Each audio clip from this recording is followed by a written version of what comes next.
brief history on the bug out. Alright?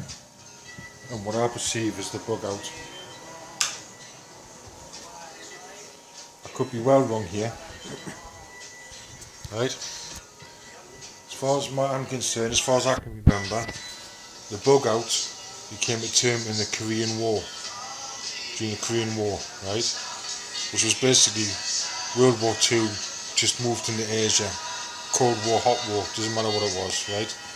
But the bug out, and it literally meant, right, say if a group of the opposition were in a position, right, they scalped quickly.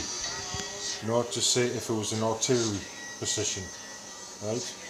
They wouldn't take the gun, right? They'd just take what they needed and scoot off out, the bug out. Right? It's now come to mean getting out of town when all goes wrong. Right? You know, I keep saying yourself's the most important bit of kit. Within that kit, right, your feet are extremely important. Right? Because, you know, I used to worry about having no shoes until I saw a fellow with no feet. Without your feet, you're not walking out of anywhere. Right?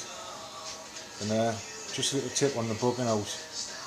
You go and look in any major city, any large town, with rush hour or school time and the traffic. That's without chaos. Cars you're not getting out in the car. I think I'm a bit fortunate where I live in Scotland because the population of Scotland is smaller than the population of London. So, you know. And there's people going about, I've got this bit of kit and it costs £599 and I've got all this and it's the biggest this and the best that. I'm telling you now, right now, that doesn't mean a single thing, right? There used to be, I don't know if it still is, right? During the major World War II, there was a regiment called the Long Range Desert Group, right? And I'm sure people have heard of the Special Air Service. A little bit of history again, just on things like that. There was no air service at all. That was a complete bluff to fool the Germans. Because they called it the Special Air Service, and the originals, what they were all about was, in fact the only contact they had with planes was the planes that they shot up on the ground. And between the Long Range Desert Group and the first Special Air Service, small groups, maybe 2 or 3 4-man teams or 4-man sections, 6 men maybe. I think it was 8 actually, to tell you the truth, right? And they narrowed it down later on through experience, right? If you've got 8 men on one vehicle, right, and everybody's got a gun, barring the driver, even though the driver's got access to a gun, they don't know that you're coming, and you're coming in the middle of the night, right behind the enemy lines, right? I'm telling you now, 4 men can cause absolute devastation where it could take 4 divisions, right? So bigger, better, not necessarily. And if you want to know the truth, what SAS actually really stands for, speed, aggression, surprise. And do you know when I keep saying leg it, I'm going to let you into a little secret. You see your bug out bag and all that in your Bergen, right? I promise you.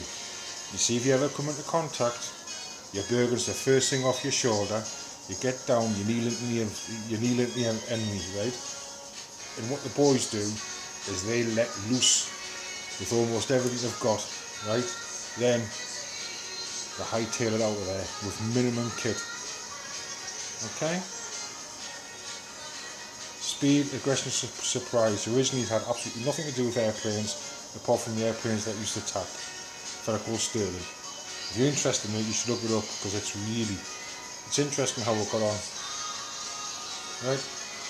There's something else I was going to say now about history. What was it? Oh yeah, don't believe what you read in the books. But yeah, the bug out, that's what it meant.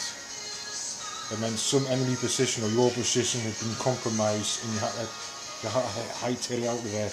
None of this packing up and, you know, lifting guns and all that. You were out.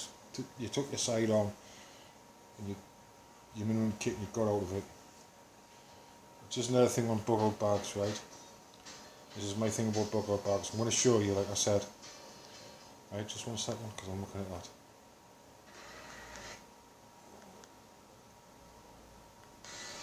Right? I've got 2 proper assault vests, they're called, right?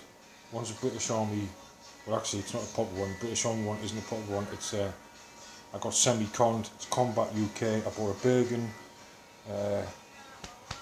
assault jacket, they call it, you know, the vest. There's some water bottles and stuff like that, and I said genuine unused, right? Combat, but they spelled the combat with a C, it's actually combat with a K, so it's not the original stuff. But anyway, with a Bergen, full size Bergen, I would want a vest, right? So that vest there, with your belt kit, you should be able to get by. I'll show you. And I've got a South African Defence Force one, which is my personal favourite one because it's got a big pouch at the back. But what I would do is have the vest on, have my Bergen on top of that, right? And then hooked over my Bergen, I'd have the South African Defence Force one because they are really extendable. You know, you can get that over the top of your vest. Alright? Just a bit of history and a bit of common sense goes a long way. And there's always a role for the infirm, the ill and the old in the shit hit the fan situation. You get them cranking up the power batteries, sewing up their nets, you know, watching the fire, babysitting, you know. We might not be able to physically be able to do it, but some of us have got to. There you go. A little bit of history. The bug out. It doesn't mean putting loads of gear in a bag and going out and restarting the world. What it means is you've been compromised, you've got to leg it. Right? Speed, aggression, surprise. History, man. Oh, I'll tell you what, I just want to mention it, right? If you want a survival story, Ernest Shackleton. It's the only survival story in the world.